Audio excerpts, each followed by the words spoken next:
leadership student with the University of Western Ontario, and this is my Pecha Kucha presentation for weeks 3 and 4. I chose the Pecha Kucha as I was a faculty member for many years and quite enjoyed presenting and wanted the challenge of only speaking per 20 seconds a slide. So we'll see how I do. To start this, I wanted to set the foundation of my work in my Ed.D, and my problem of practice is focused on the post-implementation phase of change. The question is, how do we ensure a change is successful? Many resources are given to the planning and implementation of change, but once the change is done, there's a lack of attention to it. How do we ensure that the change was successful and that people are supported if there are other changes needed?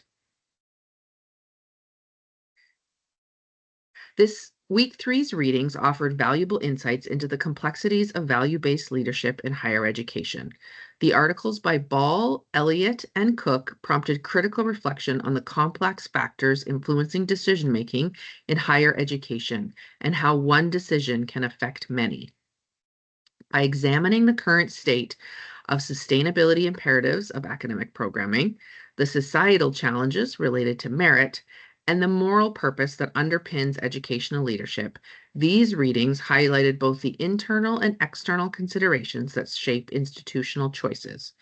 In the Ball article, it encouraged us to consider commodity and performativity and how that influences current higher education practices. The Elliott article highlights the importance of values-based leadership, especially in times of change and when fostering effective team collaboration. Leaders are urged to move beyond managerialism and transactional approaches, focusing instead on the moral and ethical dimensions of their roles. However, we're reminded that the role of an educational leader is complex with lots of directions to consider. This particular quote, "The values of those who lead, inevitably complex further and higher education organizations, become uncoupled from the values of the professionals and the practitioners they manage." Elliott, 2015. It really resonated with me as it underscores the significance of value-based leadership and highlights the potential disconnect that can exist between leaders and faculty members. This insight is especially salient to me at this time as we're currently engaged in reflection and goal-setting processes.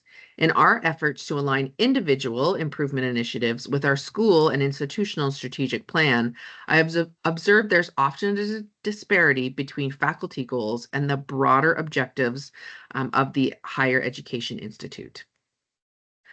Building on that thought of the gap between personal and institutional priorities, I often think of the example of increasing the number of students who come into our programs and our school.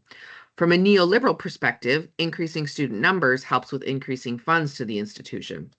In my cohort-based education space at SAIT, increasing numbers often means an increased work for faculty, so those goals often do not align.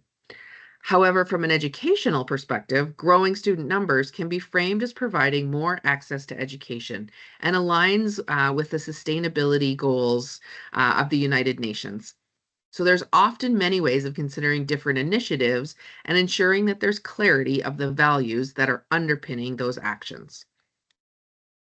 Applying these thoughts to my problem of practice around change management and the success and maintenance of change makes me consider my values-based leadership and reminds me to critically question the values around change. Change can often be framed in different ways, and so how do we recognize those different frames and values for people?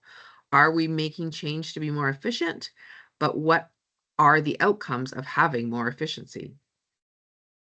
The readings from week 4 prompted a critical reflection on our roles and consideration as educational leaders with diverse student populations, as well as a broader societal context.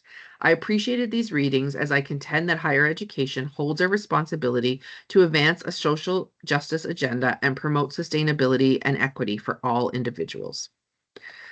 The article by Pryor encouraged consideration of leadership approaches that support the queer community, while Schreer's article addressed issues of social class, and the article by Hoffman and Mitchell further expanded our understanding of important inclusive leadership practices and the responsibilities of leaders in this area.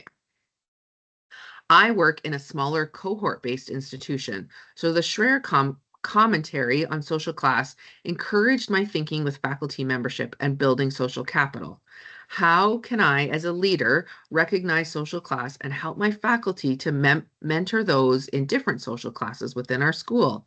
With our small class sizes and focused cohort-based education, there's great possibility to help build students' social capital through faculty membership. In both the Mitchell and Hoffman article, as well as the prior article, there was a call to action for leaders to have concrete action and not make diversity everyone else's issue or only leaving it for student activists or grassroots groups. How do we as leaders disrupt the normative discourse and decisions that are made to consider other factors? How do we help everyone who wants to fly? This is a critical topic, especially given recent trends such as renaming equity, diversity, and inclusion offices and the reduction of dedicated EDI positions. As leaders, we must recognize the importance of embedding social justice and inclusion practices into our everyday practices rather than relegating these priorities to isolated roles or symbolic initiatives. Building an inclusive institutional culture requires a sustained collective commitment from all members of the community, not just the efforts of a few individuals. This week's readings helped me to reflect on my own positionality and what that means for my leadership role within my institution. As an upper class white cisgendered woman, I found the material encouraged me to think more critically about my work and the importance of ongoing self-reflection. I look forward to carrying these themes into next week's assignment, where we'll continue to explore how our identities and values help shape our approach to leadership. When I consider week four's readings through my problem of practice, it reminds me of the importance of considering the different voices who are helping to determine if a change was successful. Many of the readings included voices from students and faculty, which is a key to having successful change in post-secondary. Diverse perspectives help leaders to avoid groupthink and ensure that decisions are robust, thoroughly vetted, and responsive to the needs of all interest holders. The readings also prompted me to think more critically about the post-implementation phase of the change initiatives. They underscored the importance of considering potential outcomes that extend beyond the issues of commodification and managerialism.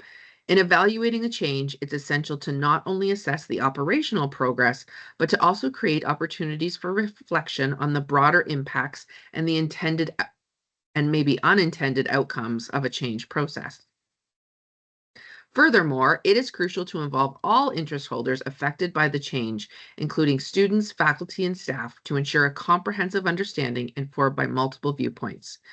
Do we need to consider what values we are meeting with the change? What are the impacts to all the interest holders, and how are we considering diverse perspectives? As I often find through this EdD, more questions and considerations than answers. In conclusion, I want to thank you for the opportunity to learn about the Pecha Kucha, as it was a challenge to only talk for 20 seconds each slide. Also, a great few weeks of readings that helped me to reflect as a leader and encourage new ways of thinking. They encourage me to challenge the status quo, which is not something I do in my everyday life.